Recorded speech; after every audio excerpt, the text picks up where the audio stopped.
ওই ইয়াতুফু আলাইহিম বিলদানুন মুখাল্লাদুন, এবং ভ্রমণ করবে তা, ওই তো তফা মানে বললাম ঘোরাফেরা করা, ঘোরাফেরা করবে তাদের উপরে বেলদানুন মানে কিশোর, অ্যাডলসেন্ট, কিশোররা, মুখাল্লাদুন যারা চিরদিন কিশোর থাকবে। যেহেতু আপনি জান্নাতে স্ত্রীদের মধ্যে থাকবেন, সেখানে ওরা যদি বালেগ হয় তাহলে এটা শরীয়তের ব্যাপার বা চলাফেরার একটা সমস্যা, এই জন্য তারা ওই কিশোর হিসেবেই তারা থাকবে চিরকাল, এবং তারা আল্লাহর আলাদা সৃষ্টি, তারা দুনিয়ার কেউ না। দুনিয়ার যারা, এরা হয়তো জান্নাত না জাহান্নাম। মনে রাখবেন, অনেকে বলবে কি যে নাবালেগ বাচ্চারা জান্নাতের কিশোর হবে, না, দুনিয়ার মানুষ যারা হয়তো জান্নাত না জাহান্নাম, এরা এরা জান্নাতের খাদেম হবে না। তো এই কিশোর কোরআনের তাফসিরে যে ভাগটা করা হয়েছে আপনি শোনাচ্ছি, জন্ম থেকে 11 বছর পর্যন্ত শিশুকাল, 11 থেকে 15 বছর পর্যন্ত মানে 15-র আগ পর্যন্ত 14 বছরের সমাপ্তি, এটা হলো কিশোর, অ্যাডলসেন্সি। তারপরে 15 থেকে 18 পর্যন্ত হলো বালেগ হওয়ার সময়, এই সময় সবাই বালেগ হবে, কেউ বাকি থাকবে না। 18 থেকে 40 বছর হলো শক্তিশালী বয়স, 40 থেকে 50 হলো পরিণত বয়স, 50 থেকে শেষ পর্যন্ত হলো বার্ধক্য, ডুটেজ। এভাবে তাফসীরকাররা জীবনের সময়টাকে ভাগ করছেন। তো জান্নাতবাসীদের জন্য সেবক থাকবে কিশোর মুখাল্লাদুন, যারা চির কিশোর, কোনো দিনই তারা বড় হবে না, এবং আপনাদের ঘরের মধ্যে চলাফেরা করবে, two sweep and dust, to face and carry, যেটা আনা নেওয়া দেওয়া, যেটার জন্য যারা তা করবে, এতে আপনাদের স্ত্রীদের মধ্যেও তারা ঘোরাফেরা করতে কোনো মানে শরিয়াত বিরোধী কোনো কার্যকলাপ থাকবে না। এজা রাআইতাহুম হাসিবতাম লুলুআম মানসুরা, আপনি যখন তাদেরকে দেখবেন তো মনে করবেন যেন বিক্ষিপ্ত মণিমুক্তা। এরা এত সুন্দর, এদেরকে আল্লাহ করে রাখবেন। আল্লাহ বলেন যে আপনি যদি তাদের দিক তাকান তো মনে হয় যেন মণিমুক্তা ছড়িয়ে রাখা হয়েছে, এত সুন্দর তাদের লেবাস, পোশাক, দেহ এত সুন্দর করে আল্লাহ তৈরি করে রেখেছেন। তো মালিক আমাদেরকে এত কিছু দিবেন, মালিক আমাদেরকে কি চাচ্ছেন বলেন? তো এই জন্য মালিকের এই বিষয়টা আমাদের ভালো করে স্মরণ রাখতে হবে। আসলে মূল সমস্যা হলো যে আমাদের চিরশত্রু শয়তান, ও যে আমাদেরকে অসহসা দেয়, আমরা এই মসজিদ থেকে বের হলে আমরা এগুলো ভুলে যাই। দুনিয়ার কাজকর্মে শুরু হয়ে গেলে তখন আমাদের এটা মনে থাকে না। গল্প বলা তো ভালো না, তো একটা গল্প শোনেন। একটা লোক, নেককার মানুষ, সে একটা স্বপ্ন দেখেছে যে ঘুমের ঘরে দেখতেছে যে একটা বাঘে তাকে আক্রমণ করছে। এখন বাঘে আক্রমণ কোথায় যাবে? তো একটা গাছে উঠে গেছে। তো গাছে উঠে যাওয়ার পরে এখন বাঘটা পালাচ্ছে না, ও নিচে বসে আছে।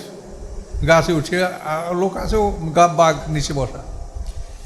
খুব ভয়ে জড়সড় হয়ে গেছে, বাঘ সরছে না। তো এর মধ্যে সে দেখে যে বিপদ আরও একটা, যে দুইটা ইঁদুর, একটা সাদা একটা কালো, এই দুইটা ইঁদুরে গাছের শিকড়গুলো কুটকুট করে কাটে দিচ্ছে। তো এই গাছের শিকড়গুলো কাটা হয়ে গেলে তখন তো আমি গাছ পড়ে যাবে, তখন তো আমি বাঘের মুখে যাব। খুবই অস্থির হয়ে গেছে লোকটা স্বপ্নের মধ্যে। এর মধ্যে হঠাৎ দেখে উপরে একটা মৌমাছির একটা চাক, সেটা থেকে ফোটা ফোটা মধু ঝরে। তখন ওই হাত পেতে ওখান থেকে মধু খাইতে শুরু করছে। যখন এই মধু চাটতে শুরু করছে তখন আর তার কিচ্ছু মনে নাই যে নিচে বাঘ শিকড় কাটে, এগুলো আর কিচ্ছু মনে নেই। এই মধু চাটা দেখতে দেখতে সজাগ হয়ে গেছে। সজাগ হওয়ার পরে তাকে তার এক ওস্তাদ তার কাছে সে এটা বলল যে আমার এই স্বপ্নের ব্যাখ্যা বলেন। তিনি বলেন, তোমার স্বপ্নের ব্যাখ্যা খুবই সুন্দর। তুমি যে গাছে উঠেছো ওইটা তোমার হায়াত, ওই বৃক্ষটা হচ্ছে তোমার হায়াত। আর দুটো ইঁদুরেদের শিকড় কাটতেছে ওইটা হচ্ছে দিন এবং রাত।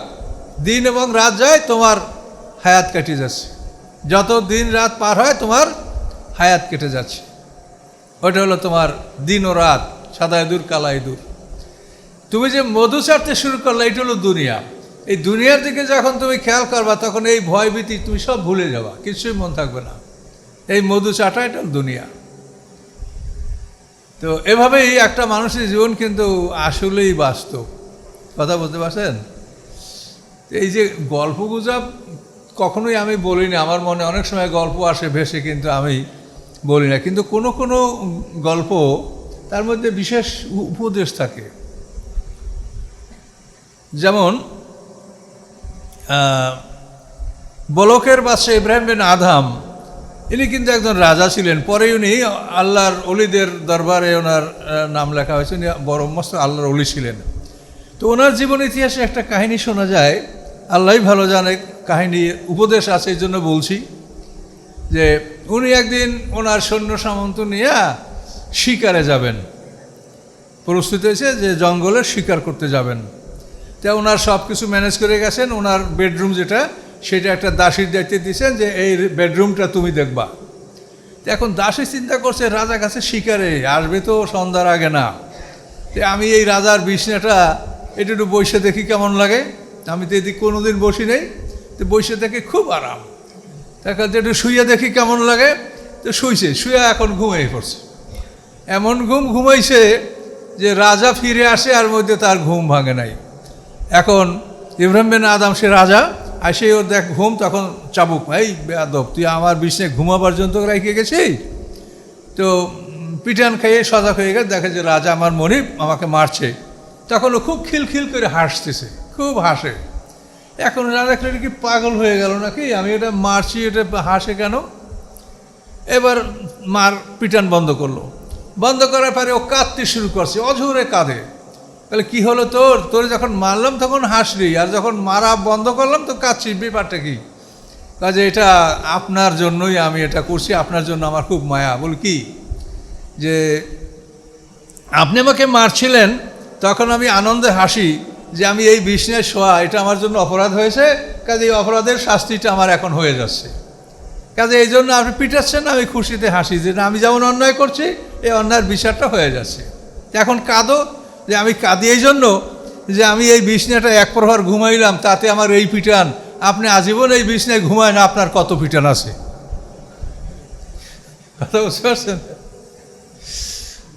তাহলে কিন্তু কথাটা এর থেকেই যেটা শোনা যায় তার জীবন ইতিহাসে, যে ইব্রাহিম বিন আদহাম, এই কথাটার থেকেই তার মনে চিন্তা আসলো যে এই পিটান ওই দাসীর এক প্রহর শোয়ার জন্য তো আমি আজীবন শুইলে আমার কত পিটান আছে। এই চিন্তা করে করে শেষ পর্যন্ত তাকে আল্লাহ তাআলা হেদায়েত নসিব করছেন। কিন্তু এটা একটা উসিলা, এটা হতে পারে, তার জীবনীতে এরকম কথা বলা আছে।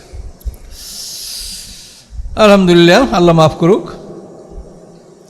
তো আল্লাহ বলেন, ওয়াইজা রাইতা সাম্মা, যখন আপনি ওই জায়গাটা দেখবেন, অর্থাৎ জান্নাতের এই স্থানটা আপনি যখন দেখবেন, রাইতা নাইমাওয়া মুলকান কাবিরা, আপনি দেখবেন নিয়ামাতে ভরপুর এবং বড় সাম্রাজ্য, বড় রাজ্য।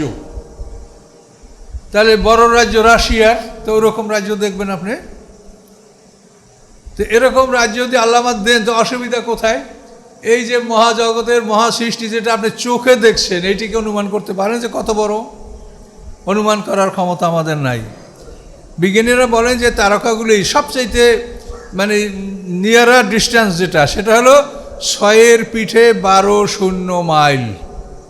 একটা 6 লেখা 12টা শূন্য দেন, তাতে যত মাইল হবে সবচাইতে কম দূরত্ব দুটা তারকার মধ্যে এই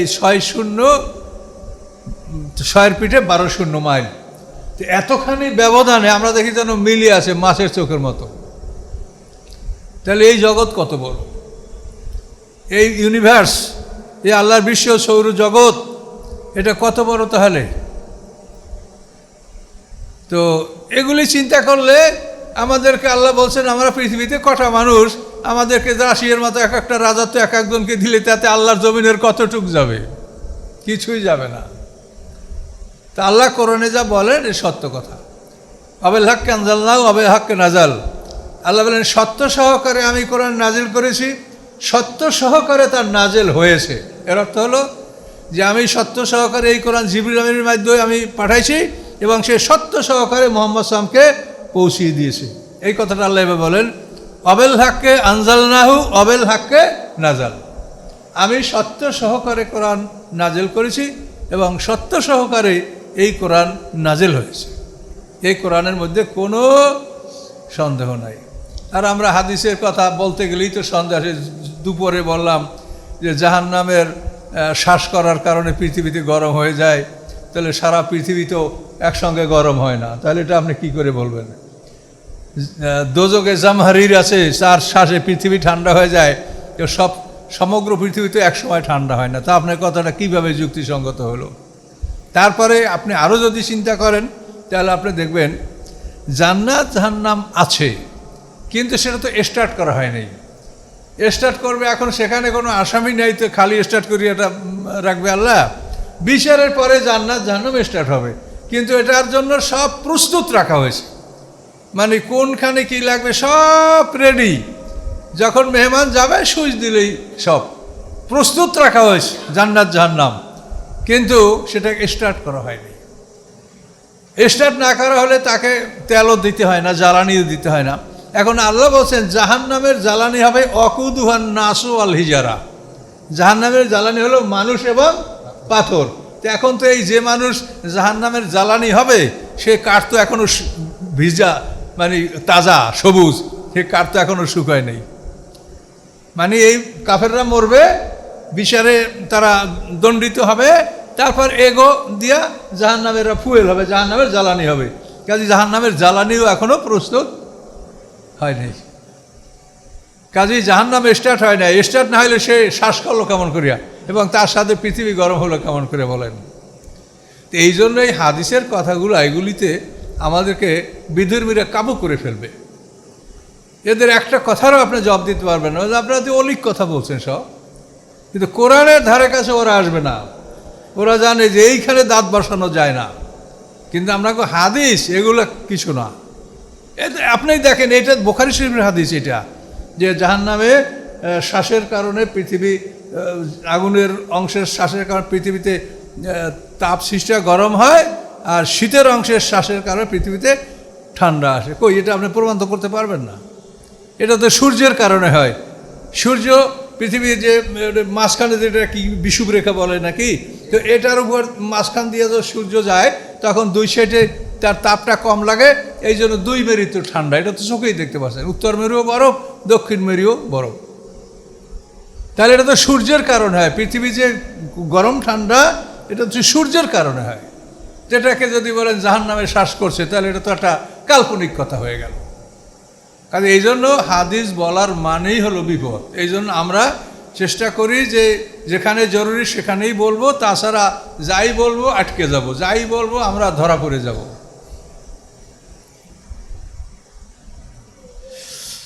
তো এখন দেখেন আমরা, আল্লাহ আমাদের কি বলছেন, যে আপনি যখন ওই জায়গাটা দেখবেন, তা দেখবেন নেয়ামতে ভরপুর এবং বিশাল সাম্রাজ্য আপনার। আলিয়াহম সিয়াবু সন্দুসেন, তাদের উপরে হবে মোটা রেশম, ক্ষুদ্রুন সবুজ, না সন্দুসেন মানে চিকন রেশম, আর ইস্তাবরাকুন মানে মোটা রেশম। মানে তাদের উপরে থাকবে, উপরিভাগে থাকবে চিকন রেশম, আর নিচের দিকে থাকবে মোটা রেশম।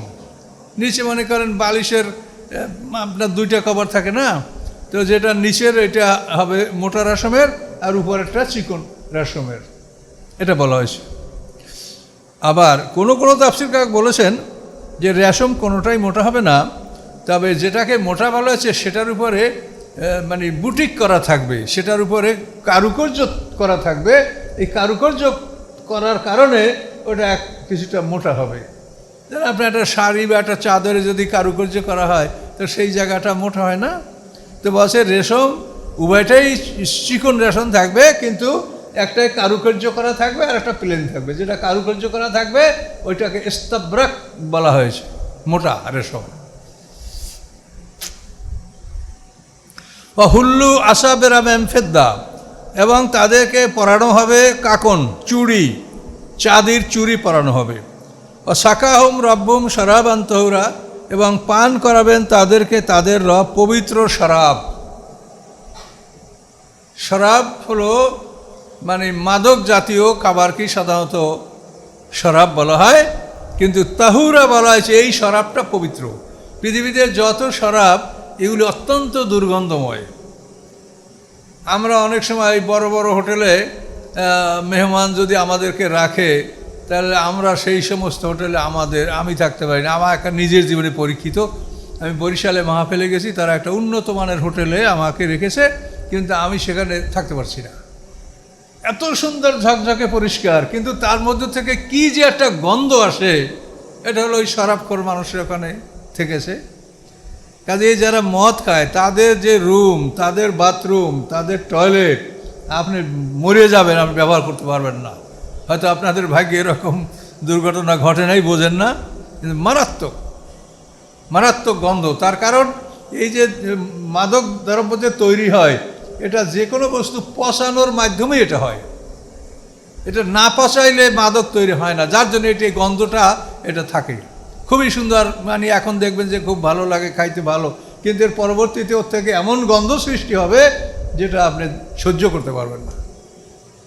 এই জন্য আল্লাহ বলছেন যে তহুরা, আল্লাহ তাআলা যে পানীয়টা আমাদেরকে পান করাবেন জান্নাতে, অতি শক্তিশালী, অনেক শক্তি সঞ্চার হবে আপনার দেহে, কিন্তু সেটায় কোনো অপবিত্রতা কিছু থাকবে না। সেটা হবে শারাবান তহুরা, পবিত্র পানীয় আল্লাহ আমাদেরকে পান করাবেন। আল্লাহ মিথ্যা বলেন না, সব পাবেন, আপনারা সব পাবেন, ইনশাল্লাহ সব পাবেন। আল্লাহর পথে থাকেন এবং হিসাব করেন, দেনা পাওনা, মানে একটা প্রস্তুতি নেন আপনি যে আমি আমার একটা সফরে যাইতে হবে, যে সফরে যাওয়ার সময় যেরকম আপনি আপনার ব্যাগ বোসকা আপনি রেডি করেন যে আমার সব ঠিক আছে কিনা, ওইভাবে আপনি মৃত্যুর জন্য একটা প্রস্তুতি নেন সবাই, যে আমরা প্রস্তুত হয়ে আছি, এখন কখন ডাক দিবে তখন যাব। এভাবে একটা প্রস্তুতি নিয়ে মনের মধ্যে সবসময় থাকেন যে কোনো সময় আমাকে ডাক দিলে আমাকে বের হতে হবে, কাজে আমি আমার যা সামান এটা আমি গুটিয়ে রাখি। ইন্না হাজা কানা লাকুম জাযাআন, আল্লাহ বলেন এটা তোমাদের জন্য পুরস্কার। ইন্না হাজা, নিশ্চয়ই ইহা, কানা লাকুম জাযা, এটা তোমাদের জন্য পুরস্কার। অকানা সাইয়ুকুম মাশকুরা, এবং তোমাদের পরিশ্রমটা আল্লাহর কাছে গৃহীত হয়েছে। তোমরা যে পৃথিবীতে পরিশ্রম করেছো, তোমাদের পরিশ্রমটা আল্লাহর কাছে গৃহীত হয়েছে। আল্লাহ ছোট বড় সকল নেকামল আল্লাহ গ্রহণ করেন। মা ইয়াফআলু মিন খায়রিন ফালান ইউকফারু, আল্লাহ বলেন মানুষ যা কিছু কল্যাণকর কাজ করে আল্লাহ সেটা নামঞ্জুর করেন না, আল্লাহ প্রত্যাখ্যান করেন না। আপনি তো ফতোয়া দিলেন, নাই আপনার নামাজ হয় নাই, এটা আপনি বলতে পারেন না। তার কারণ আপনার নামাজ যদি মনে হয় যে আপনি আর একজনের ত্রুটি দেখছেন, সে কম নাম্বার পেতে পারে, কিন্তু তার যে একেবারে ফেল করবে এটা আপনি বলতে পারবেন না। নামাজে যারা হাজির হয়েছে এরা কেউ ফেল করবে না, কম নাম্বার পেতে পারে, তার সুরে ভালো না, কেরাত বিশুদ্ধ না, আপনি ভাই এটা তো নামাজ হয় নাই, না হওয়ার পর্যায়ে যাবে না কেউ। আল্লাহ মা ইয়াফআলু মিন খায়রিন ফালান ইউকফারু, মানুষেরা যেটা কল্যাণকর কাজ করবে আল্লাহ সেটাকে প্রত্যাখ্যান করবে না, গ্রহণ করবে আল্লাহ। মানুষ কি সবাই সমান? সবাই কি আপনার মতো কারিয়ানা হাফেজি কি সবাই পড়তে পারবে? কাজেই আপনাদের চেষ্টা করতে হবে, যদি অলসতা করেন সেজন্য আপনি আল্লাহর কাছে দায়ী থাকবেন, কিন্তু মানুষের যে মেধা, এটা যার যতখানি মেধা তার ততখানি হিসাব কিতাব।